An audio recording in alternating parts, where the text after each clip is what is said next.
Olá, sejam bem-vindos ao Abraça Podcast.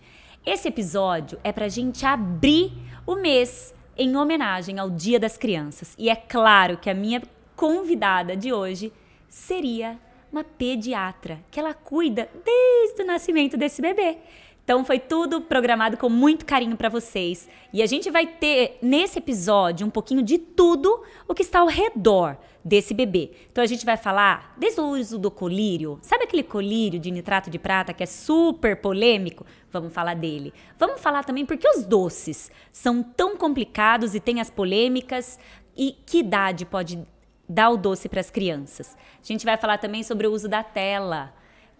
Vocês vão perceber que esse episódio ele vai acompanhar todo o crescimento dessa nossa criança, até a gente chegar um pouquinho e dar uma pincelada na questão dos hormônios, que tem se falado muito hoje em dia. Então fiquem comigo que esse episódio está incrível. Se inscrevam no canal, ativem as notificações e mais, dá um like se você gostar, tá bom? Encaminha para todo mundo que vocês conhecerem. Bora lá então para esse episódio incrível.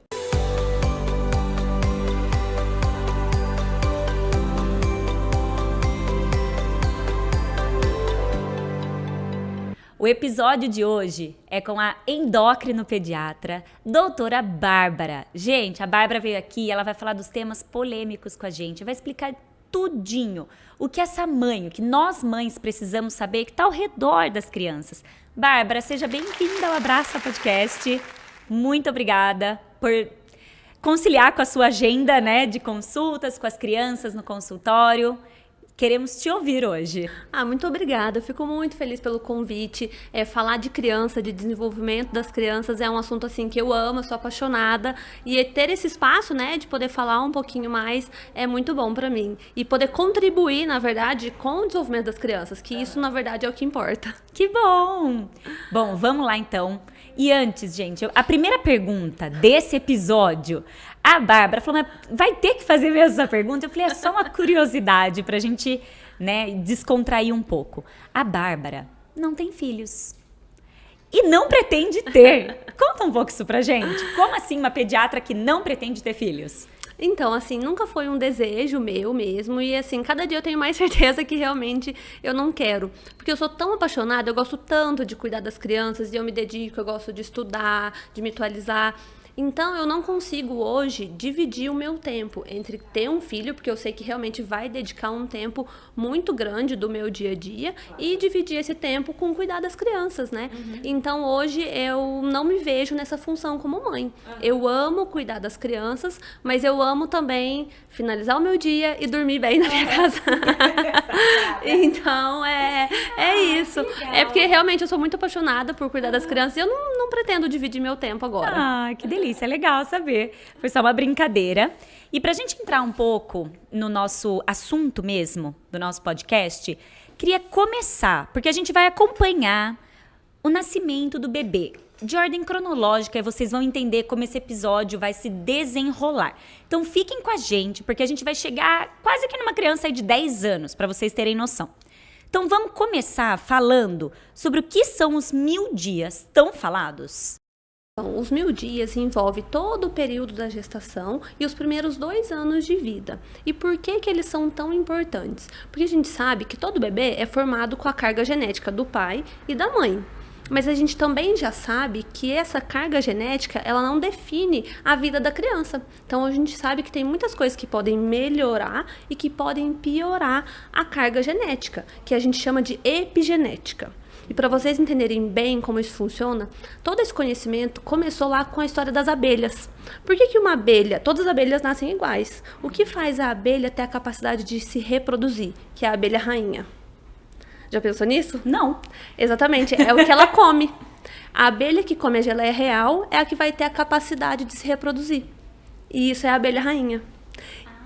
Então, todo o estudo de epigenética começou baseado nisso. Então, hoje a gente já sabe, pela ciência, quais são os fatores que realmente ambientais que podem influenciar o DNA de um bebê em formação.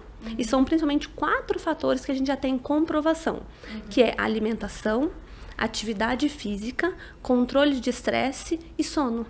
Então, esses pilares, eles precisam ser muito bem cuidados desde a gestação, porque o que a mãe e o pai fazem vão influenciar a carga genética do bebê, e depois esses pilares também cuidados no bebê nos primeiros 2 anos de vida vai influenciar por toda a vida.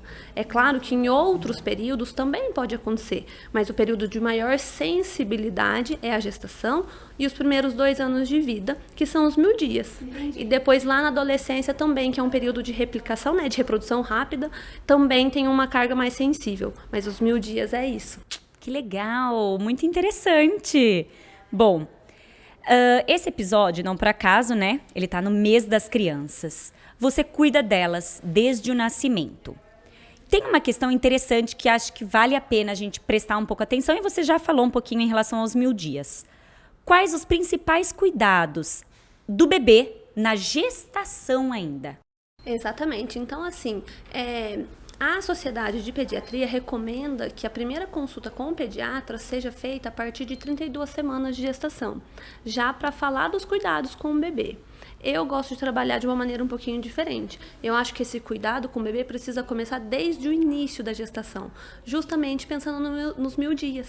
Porque a gestação é um período que os pais, eles estão muito abertos, né, a fazer muitas modificações na vida deles, pensando na vida das crianças. Claro. Então, a gente tem que pensar nessa abertura para já incentivar todo esse estilo de vida que os pais precisam construir para daí pensar no que a criança vai ter. Entendi. Porque eu sei que as crianças fazem o que os pais fazem. Então, se a gente moldar os pais já nessa fase de maior sensibilidade, eu vou poder garantir muito melhor a qualidade de vida da criança. Então, começar já no início da gestação, com boas orientações do que a gente falou, né? Alimentação, atividade física, controle de estresse e um sono de boa qualidade, já para a família, a gente já vai estar moldando. Fora isso, já pensando também na suplementação da mãe, que vai interferir em tudo no bebê, né? Então, esse cuidado com o pediatra na gestação deve começar já desde o início. Eu acredito muito nisso. Gente, uma pausa estratégica para lembrar vocês, se inscrevam no canal.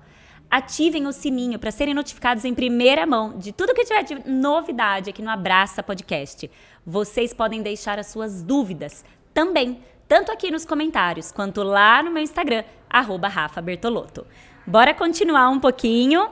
Essa primeira consulta, você falou que indica bem no comecinho, certo?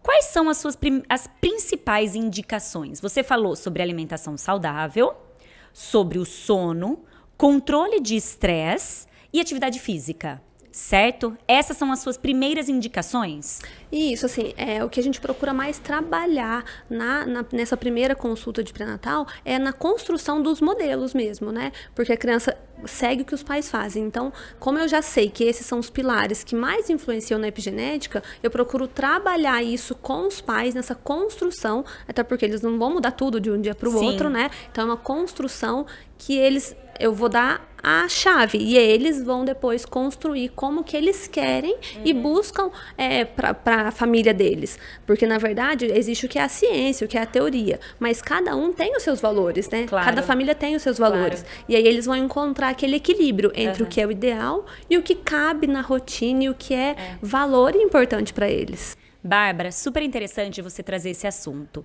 Recentemente eu assisti o podcast que a Juju Noremose gravou. Ela tá gravidinha. E ela conta essa questão da epigenética. É uma questão recente, porque eu não me lembro na minha época, quando eu tava grávida, de ter falado muito sobre isso. E faz 7 anos, né? O Miguel tem 6 anos e meio. Por que agora tem se falado tanto em epigenética? Na verdade, é um conhecimento que a gente já tem há algum tempo, mas eu acho que essa questão de construção de estilo de vida é uma coisa mais recente, né? A gente conseguir traduzir da ciência para a prática. Realmente, eu terminei a residência tem 5 anos e eu aprendi isso depois. Enfim, então eu acho que realmente é uma coisa mais nova. Mas eu também sou muito curiosa e eu gosto de estudar bastante, então é uma coisa que eu sempre venho aprendendo. Entendi, que legal. Bom, quando eu estava gestante, uma profissional que me acompanhou me indicou ouvir música todos os dias, mais ou menos no período que eu estivesse em um momento bem tranquila, eu e meu marido, num momento bem de conexão mãe e filho. Você acredita que a música tem alguma influência e ela constrói memórias nos bebês? Eu acho que sim. O controle, o que a gente falou, né, do controle de estresse é um pilar importante da epigenética. E o controle de estresse, cada um vai ter o seu de uma forma diferente. Então, pra mim, relaxar pode ser fazer atividade física, cozinhar, que são coisas que eu adoro. Pra você, não. Então, a gente não tem um padrão do que é perfeito de controle de estresse. Cada família tem que encontrar o seu. Perfeito. E ouvir música pode ser o seu. Entendi. Então, você pode fazer pausas diárias, em períodos do dia mesmo, mais programadas para se reconectar. E ouvir música é uma excelente maneira. Eu também dou essa dica. Eu falo que ouvir música para mãe que amamenta também é muito importante, né? Para dar aquele momento de reset, assim, sabe? De relaxar, porque aí eu sei que ela vai estar buscando esse controle de estresse. Porque não tem como a gente viver numa bolha e falar que não vai ter nada. É verdade. Só que a percepção de estresse é que tem que estar ligada e saber o que você faz que te faz bem e relaxar e o que você precisa afastar nesse momento de sensibilidade. Perfeito. Né? E ouvir música realmente é uma ótima ideia. Muito legal. Bárbara, você comentou inclusive no seu site, que a gente vai deixar marcadinho aqui no nosso episódio, sobre o autocuidado e a saúde emocional dos pais. Como você vê essa questão? É aquela teoria do oxigênio, né, Rafa? Primeiro você precisa colocar a máscara em você para depois você cuidar da criança. As crianças, elas são o reflexo dos pais. Elas fazem o que os pais fazem, elas têm as percepções de mundo, os sentimentos e sabem lidar com isso da maneira como os pais lidam. Então, investir em autoconhecimento desde o pré-natal é realmente um grande investimento que precisa ser feito. Porque os pais precisam saber reconhecer o que eles são, quais são esses valores, para não transmitir isso para as crianças. Né? Porque eles são os modelos. E se os pais tiverem esse autoconhecimento, tiverem o autocuidado, saberem reconhecer como eles estão, o que eles gostam, o que eles não gostam, o que é estresse, o que não é, eles vão passar isso para a criança. Fazendo um comentário sobre isso, na minha época, né, vou falar da minha vivência, eu não me preocupei com isso, não. Nem sabia sobre isso. Mas pergunta como eu tava quando o Miguelzinho tava com 9 meses. Exausta, sem paciência, mas não só eu, meu marido também. E a gente entrou num ciclo de estresse, todo mundo da casa. Então, o estresse na hora da amamentação, da alimentação, era muito pesado. Quando eu comecei a estudar, porque eu falei, não é possível que educar criança vai ser desse jeito. Quando eu comecei, o Miguel tinha 9 meses. Eu já comecei tarde. Hoje eu falo que fazer enxoval não é só ir pro exterior e comprar roupa. É fazer o enxoval emocional dessa família. Eu sempre falo isso. Mas eu aprendi isso na prática. Porque a gente se perde. E quando a gente não se preocupa, Bárbara, alguém paga essa conta. E geralmente é a família inteira. É o filho, é tudo, né? Vira um ciclo insuportável de viver. E ele chorava muito? Muito! Isso daí é reflexo. A criança Sim, é o reflexo claro. de todo esse estresse. A criança literalmente bebe o estresse da família. Tanto durante a gestação, quanto no leite materno. Todo o cortisol produzido é passado para a criança. Nossa. Então, ter esse conhecimento, o autoconhecimento e saber controlar tudo isso é fundamental. Inclusive, assim, a maternidade, a paternidade, ele pode ser um processo de luto. Principalmente se for o primeiro filho. Porque são aqueles pais que deixam de ser filhos e se tornam pais. E é um processo de luto. Tem pessoas que passam por um processo de luto muito tranquilo. E tem gente que tem muito mais dificuldade. Porque é uma mudança de papel social. Só que se você tiver consciência disso, por mais difícil que seja, você vai conseguir não passar isso para a criança. Porque se a criança tem pais com depressão pós-parto, tanto a mãe quanto o pai, e não são tratados, a criança sente e tem consequências disso. Mas, por um outro lado, se os pais têm os problemas, têm a depressão, mas têm consciência e sabem cuidar disso e não transmitir para a criança, é totalmente diferente. Legal.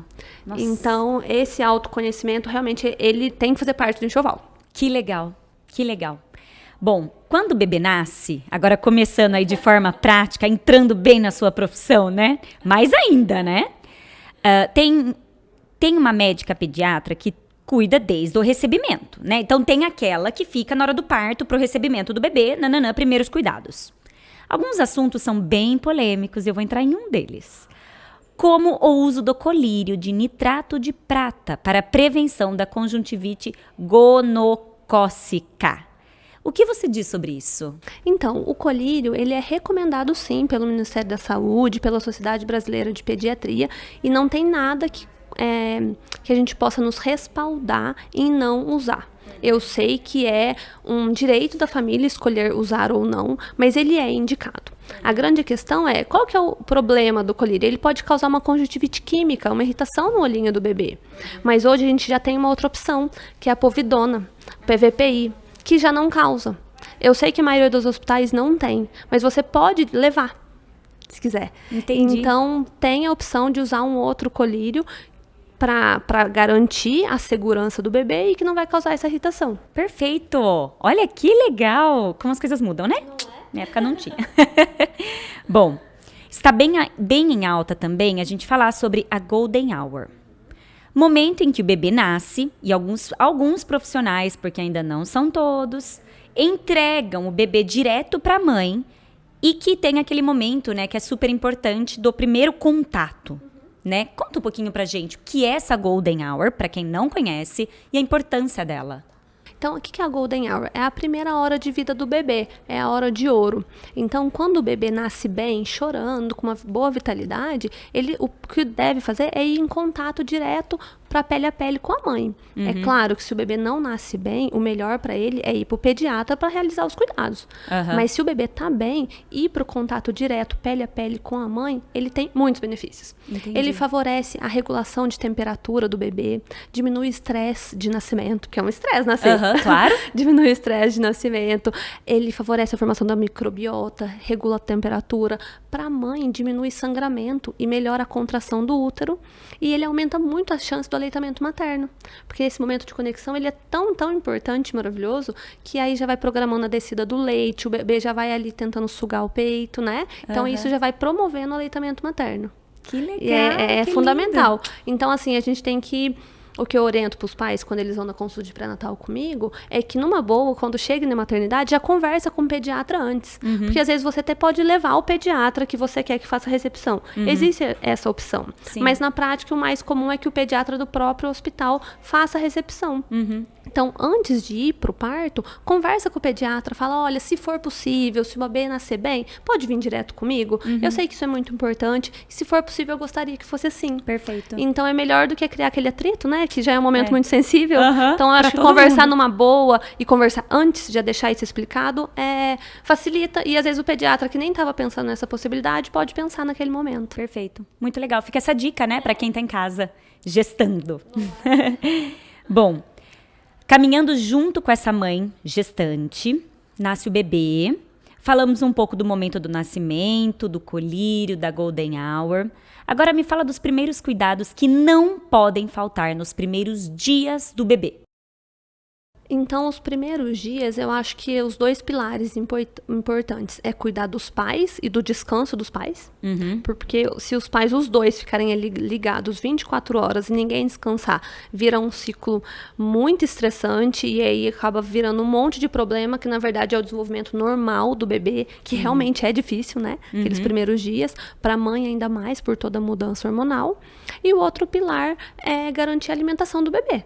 Né, nesses primeiros dias de vida, até que tudo depois vai se encaminhando. Eu falo, vocês vão saber qual choro é de quê.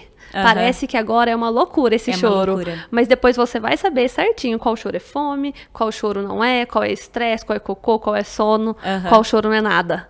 Né, os pais conseguem sim diferenciar, não conseguem? Sim, claro que consegue. É que naquele momento inicial...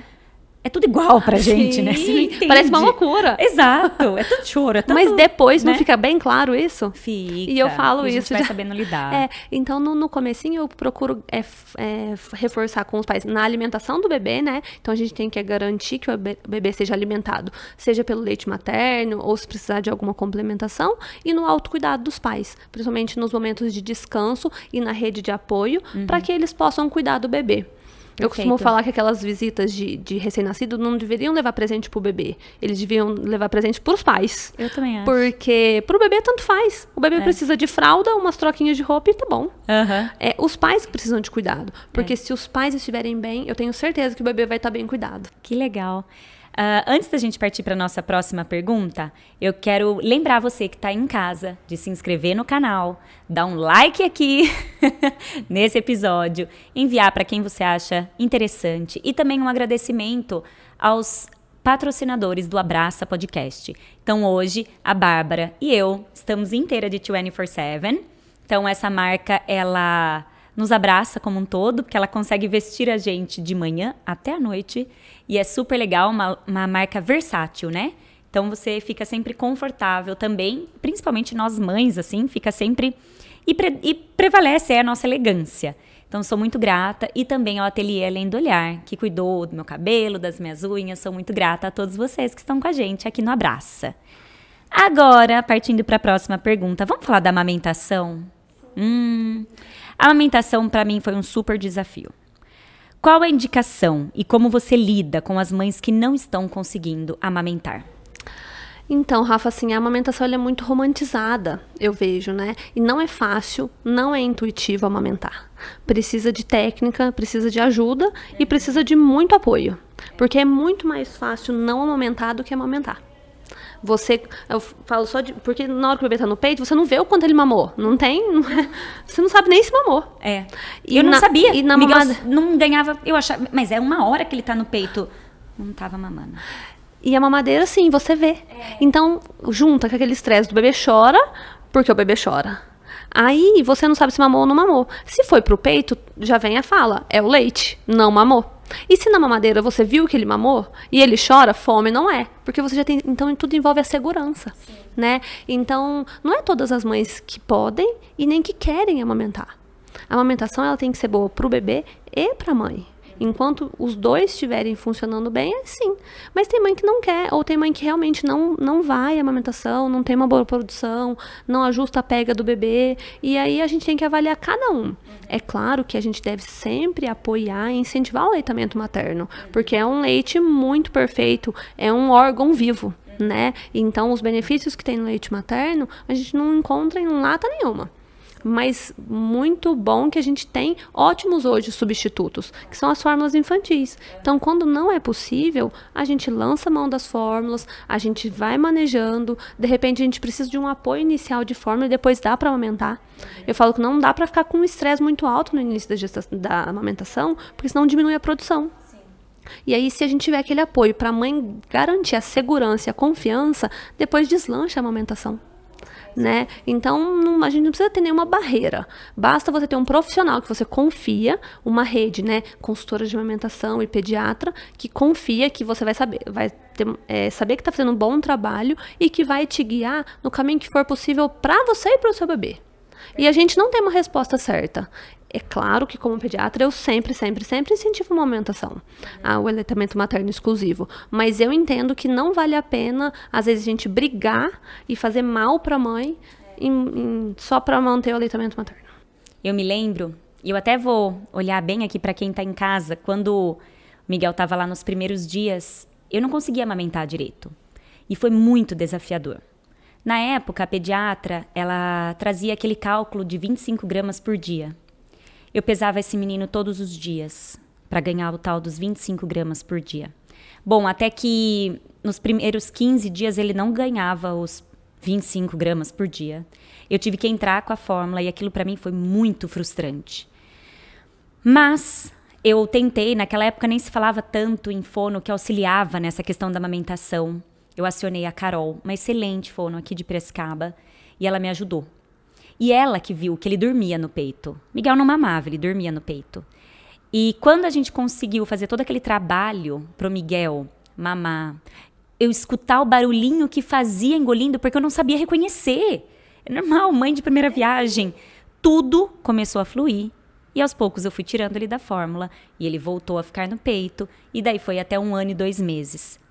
Então foi assim, maravilhoso. Arrepia de contar esse testemunho, mas é muito esse cuidado que a gente precisa ter e essa pressão que às vezes o médico, por um excesso de zelo, coloca isso. E uma mãe, gente, naquele momento, você quer o melhor para o seu filho. Então, se são 25 gramas que tem que engordar, são 25 gramas. Eu lembro que eu ia na balança, na empresa do meu pai, porque ela era mais exata. Foi uma noia horrorosa. E eu não desejo isso pra ninguém. Já com meu segundo filho, que né, é a Laurinha, fluiu tão bem. Não tinha isso. Então, tinha meses que ela ganhou 700 gramas, tinha meses que ela ganhou 1 quilo. E o médico falava, tá tudo bem, ela dorme, ela faz cocô, ela tá com todos os desenvolvimentos. Eu falava, tá, então tá indo bem. Mas, doutor, não deu 25 gramas por dia. Ele falou, não tem problema, tá tudo bem. Então, isso é muito bacana de compartilhar com quem tá em casa, porque é desafiadora a amamentação. Não é fácil, ela é possível. E uma coisa que é legal falar é que ela pode ser gostosa. Eu achava que era impossível naquele começo, mas ela pode ser. Então, quando você encontra aí, ela vai te dar tudo isso que falam, né? Essa parte cor-de-rosa da amamentação, né? Existe. E a grande diferença da sua primeira amamentação para a segunda foi a confiança, a tranquilidade e o conhecimento. Claro. Então, você já tinha um profissional que já tinha te orientado, aí depois foi. No primeiro, naquele estresse que você estava, não ia melhorar a produção. Não. E daí, enquanto você não confiou e relaxou, não fluiu. É verdade. Não é? E você falou muito bem dessa questão do peso. Isso a gente não deve usar mais. A gente tem, sim, essa teoria de 25, 30 gramas por dia. Mas não é isso que mede o bebê. A gente tem que avaliar o conjunto. Então, tá mamando, o desenvolvimento, o xixi, o cocô, como o bebê tá, se o bebê tá relaxado ou não, enfim. Tem vários índices que a gente pode avaliar para saber se o bebê tá mamando bem ou não. Perfeito. E não ver número. Sim. Não deve ver número. Às vezes eu evito de falar pra mãe o número, porque eu vejo que tá tudo bem. Sim. E se tiver 20 gramas, se tiver 15, não tem problema. Eu sei que depois vai melhorar. E outra, a gente tem bebês que são menores. E tem bebês que são maiores. Exato. Por que a gente tem que ter uma regra de 25? Isso é loucura. Perfeito.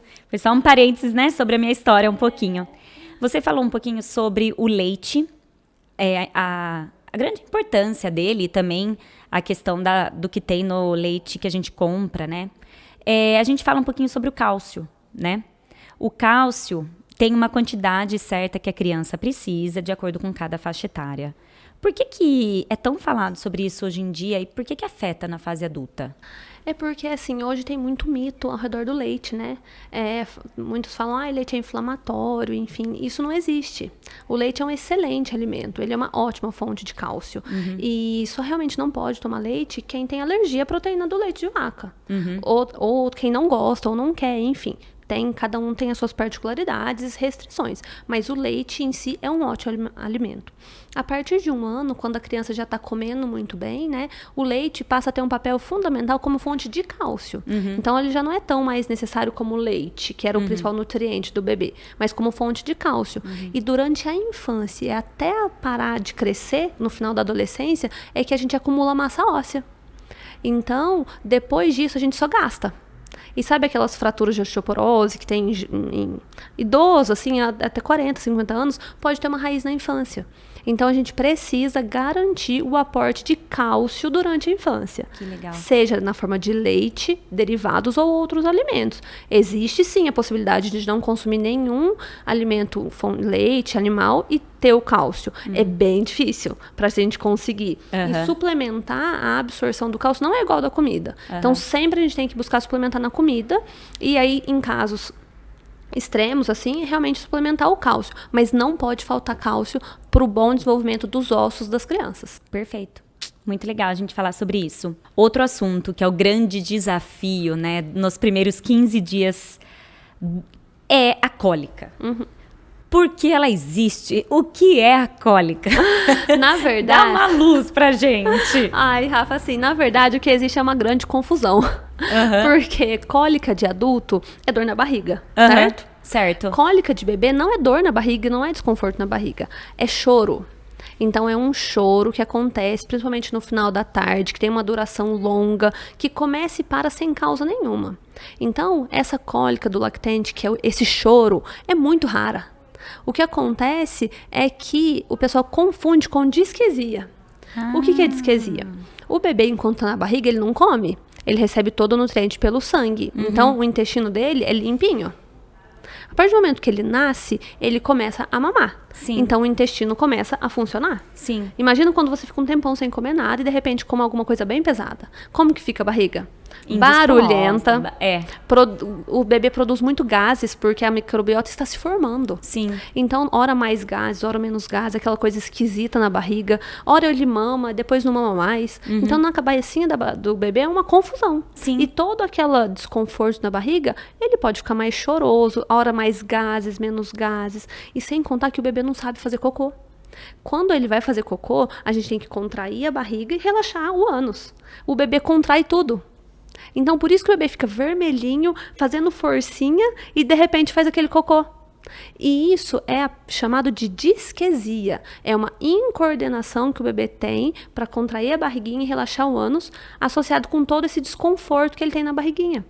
E muita gente medica isso como cólica. E, na verdade, aí a gente arruma uma grande confusão. Que você está usando o remédio errado para coisa errada. Entendi. E tudo vai se resolver. Com remédio ou sem remédio. Então, os famosos probióticos que se usa para tratar cólica, é para tratar cólica, que é o choro. Para tratar disquesia, a gente tem que lançar mão de outros mecanismos para dar conforto e ajudar o bebê a passar por essa fase, que nada mais é que uma fase de desenvolvimento. Ele não está sofrendo por aquilo. Então, quando os pais veem o bebê todo vermelhinho fazendo força, é um desespero. Mas a partir do momento que eu explico a eles o que está acontecendo e eles conseguem lidar com essa situação e sabem que vai passar, aí flui. E ela finaliza, aí, entre aspas, a cólica com 3 meses? Então, a cólica choro, ela não tem um tempo certo, até porque a gente não sabe exatamente qual é a causa de cólica. Parece que é uma sensibilidade maior do eixo intestino-cérebro. Sabe quem é mais dolorido? Sim. Tem gente que é mais sensível e tem gente que não. Então, parece que o bebê também tem isso. Então, é uma sensibilidade maior a algum estímulo do eixo intestino-cérebro que causa esse chororô. Então, como a gente não sabe exatamente a causa, a gente também não sabe exatamente o tratamento. Tá.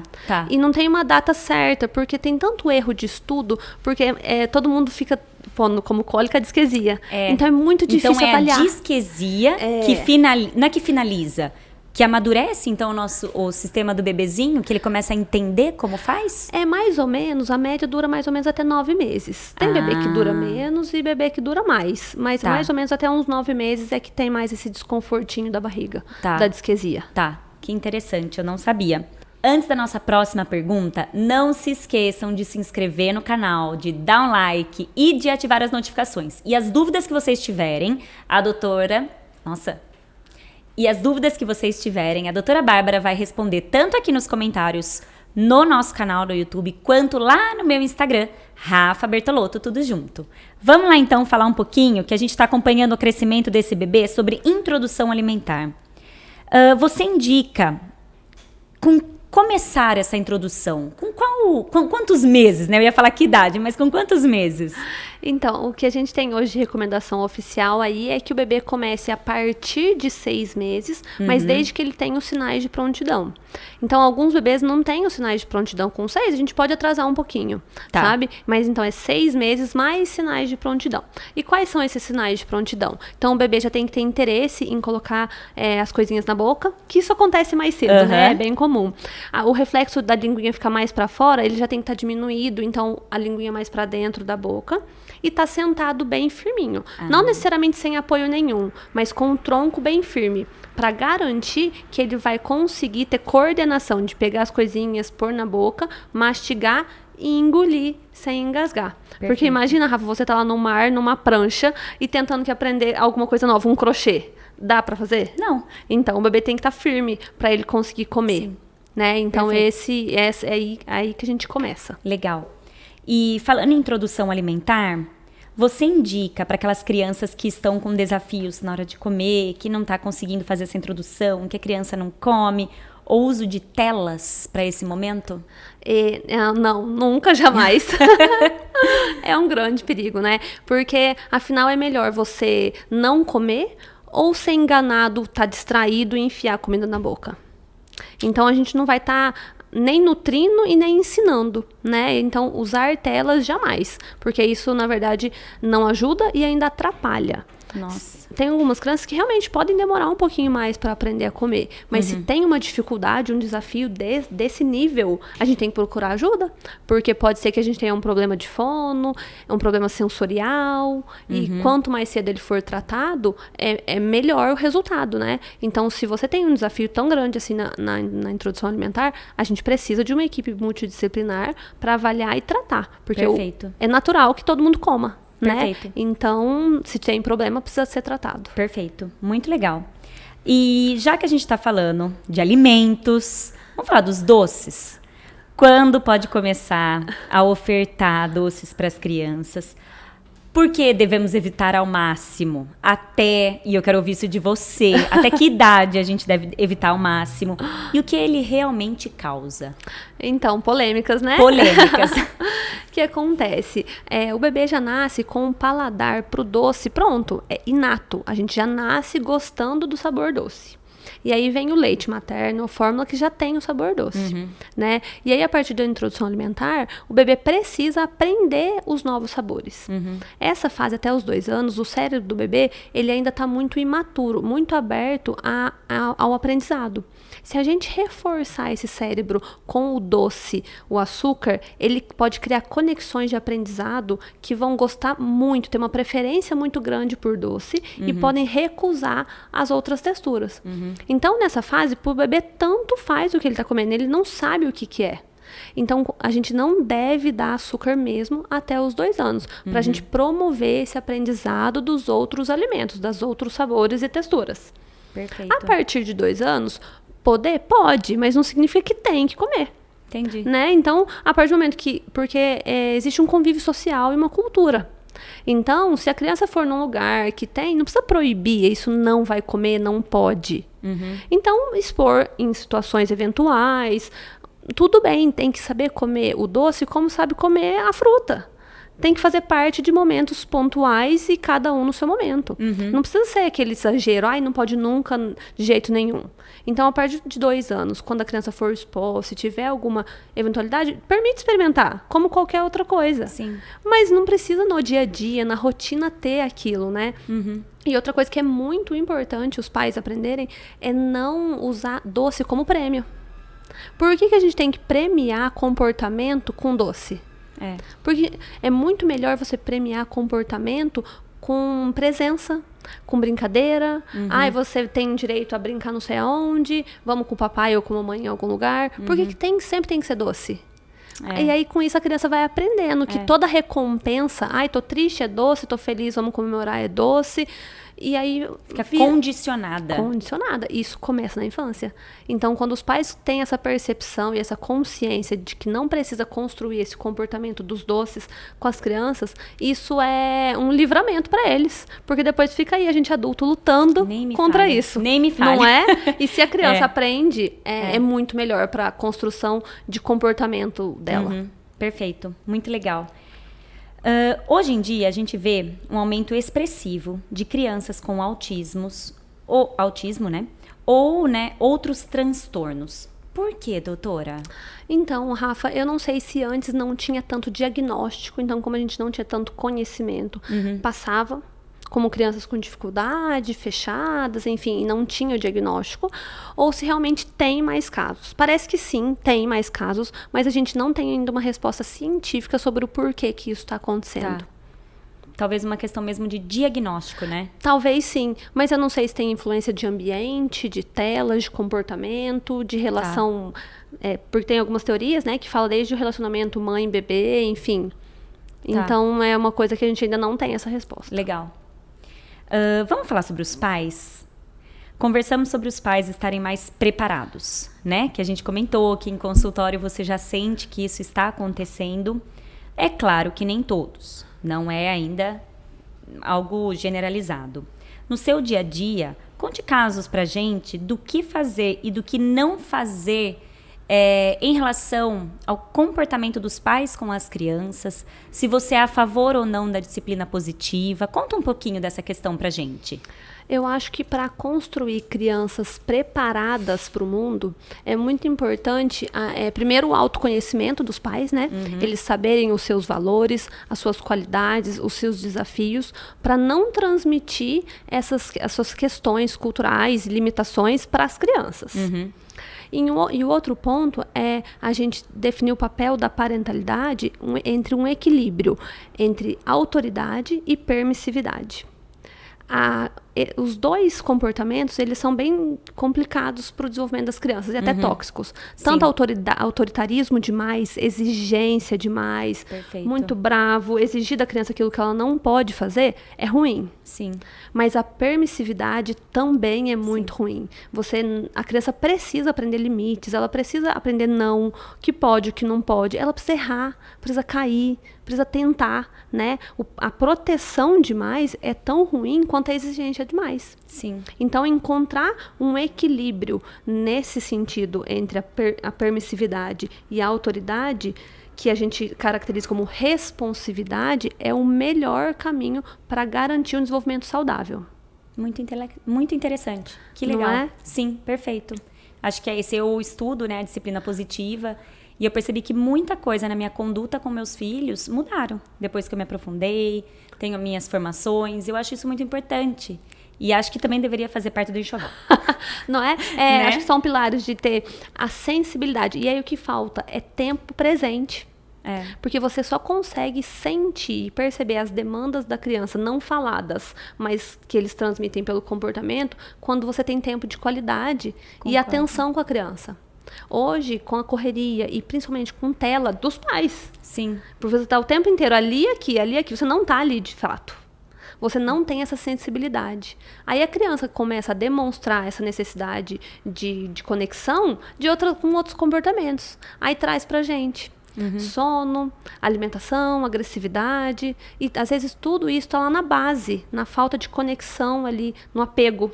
Que é do que a criança precisa. Perfeito. Para desenvolver, lindo. Não é? Muito legal. O que você me diz sobre os pais que batem e castigam as crianças? A gente, entre adultos, você resolve com seu marido batendo? Não. Porque com criança é assim. Pois é. Não é? A gente não ensina com violência. Isso é uma coisa muito antiga, né? E cultural, as pessoas foram transmitindo, enfim. Mas hoje, com o conhecimento que a gente tem, não dá, né? Para aceitar isso. E sem contar que a criança aprende que quem gosta dela bate.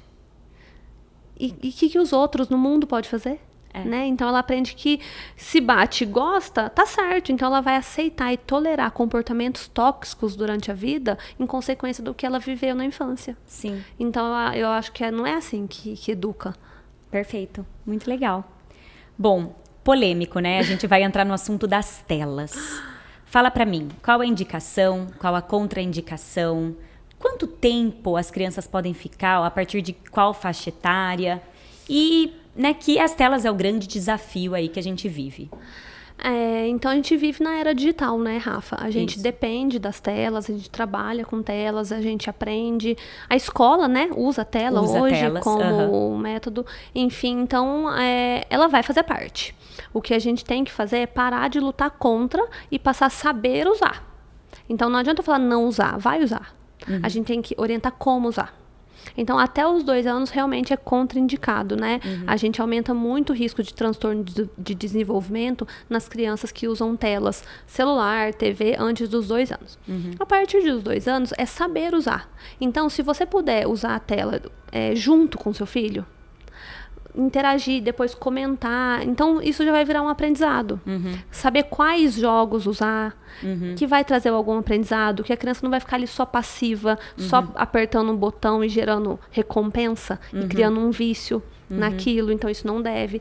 A gente precisa tomar muito cuidado com os conteúdos que as crianças acessam, as propagandas que eles assistem, coisas que realmente não fazem bem. Então, é muito mais estar atento ao tempo e ao conteúdo. Perfeito. Então, saber quais jogos, o tempo que vai estar e muito cuidado com o acesso. Porque daí, conforme eles vão crescendo, eles vão tendo acesso cada vez maior e, às vezes, conteúdos muito perigosos, né? Perfeito. Então, controlar qualidade do que vê e tá sempre presente ali, interagindo e não deixando a tela ocupar o tempo da criança brincar ao ar livre, se movimentar. Acho que é isso. Perfeito. Afinal, né, nós somos uma geração que usa telas. Sim. E o equilibrar é o grande desafio. Não tem como, é isso que você falou, não adianta a gente lutar contra. Porque é inevitável. É inevitável. Na escola eles usam as telas hoje em dia. Mas achei muito interessante na sua fala, é o como usar. Sim. Né? Muito legal. Está em alta o assunto, né, dos hormônios. Hormônio de crescimento, hormônio de puberdade precoce. Me explica um pouquinho sobre isso, para que ele se aplica, como é o diagnóstico, entrando um pouquinho na sua especialização, né, de endócrino. Vou falar primeiro da puberdade, depois eu falo do crescimento. Cada dia mais a gente vê muitas meninas iniciando a puberdade mais precoce. Não temos ainda uma explicação, talvez relacionado com telas, com excesso de peso, com problemas de sono, com aqueles desreguladores endócrinos, enfim, é fato que as meninas têm entrado em puberdade mais cedo. Mas é precoce quando qualquer sinal de puberdade inicia nas meninas antes de 8 anos ou quando inicia nos meninos antes de 9. Então, de uma forma prática, assim, para vocês verem o que precisa ficar de olho. Então, as meninas, começou broto mamário, pelinho, odor axilar, é sinal de puberdade. A gente precisa avaliar e acompanhar. Nos meninos, começou pelinho, acne, odor axilar, já também é um sinal que a gente precisa já ir acompanhando. Perfeito. Tá? Porque também a puberdade é um período de uma demanda metabólica intensa. É semelhante à gestação, acredita? A necessidade nutricional do adolescente e da gestante. Então, é um período muito sensível do desenvolvimento que a gente tem que estar de olho, tanto nesse desenvolvimento físico, como no aporte nutricional e no desenvolvimento psicológico. Porque tem crianças, adolescentes que passam por muita dificuldade nessa fase. Então, a gente precisa ter um olhar bem atento com essa fase do desenvolvimento. Perfeito. E com relação ao crescimento, eu acho que a chave é ter as consultas de rotina bem atualizadas. Então, a gente tem sempre, né, os bebezinhos passam mais frequentes, depois vai espaçando, e eu vejo que a partir de 2 anos tem um abandono. É verdade. Do pediatra. Então, não pode, porque daí a gente passa. Se você tiver esse acompanhamento e for vendo o crescimento lá naquela curvinha de crescimento, que é uma ferramenta excelente, né? Sim. Aí a gente vai ter a chave, se tá correndo tudo bem com o crescimento, ou se não, se a criança desacelerou de crescer, se tá abaixo da curva. Aí sim, as crianças que desaceleram, que têm uma altura menor que o esperado para a idade, aí a gente precisa de uma avaliação mais direcionada e, de repente, o tratamento ou não. Aí é um caso realmente bem direcionado e eu preciso avaliar cada caso, né? Perfeito. Mas ter as consultas de rotina e a curva de crescimento é fundamental para eu saber se o crescimento está tudo bem. Perfeito. Doutora Bárbara, chegamos ao final do nosso episódio. Então, assim, um agradecimento especial a você que veio, que trouxe todas essas informações pra gente, que eu tenho certeza que serão muito úteis para as mamães, para as gestantes, para quem já tá até com crianças aí na pré-adolescência. Muito obrigada pelo seu tempo. O Abraça Podcast, ele realmente nos abraça em todas as nossas versões, né? Como mulher, como mãe, e a gente tem todos os nossos papéis aí. Então, muito obrigada. Obrigada aos nossos patrocinadores, a 24/7, que nos vestiu, Além do Olhar, que também tomou conta, cabelo, unha, que é tão gostoso, tão importante para nós mães. Também a Green e o Abraça Podcast. Então, ficamos aqui, mais um episódio. Quem tá com a gente até aqui, gente, se inscrevam no canal, ativem as notificações, deixem seus comentários e os likes, porque assim a gente consegue trazer ainda mais conteúdo para vocês. Essa é a forma que a gente entende se vocês estão gostando. Muito obrigada! E até a próxima, né? Porque tem muito conteúdo. Não é? Um abraço. Obrigada. Tchau. Uhul! E aí, falei...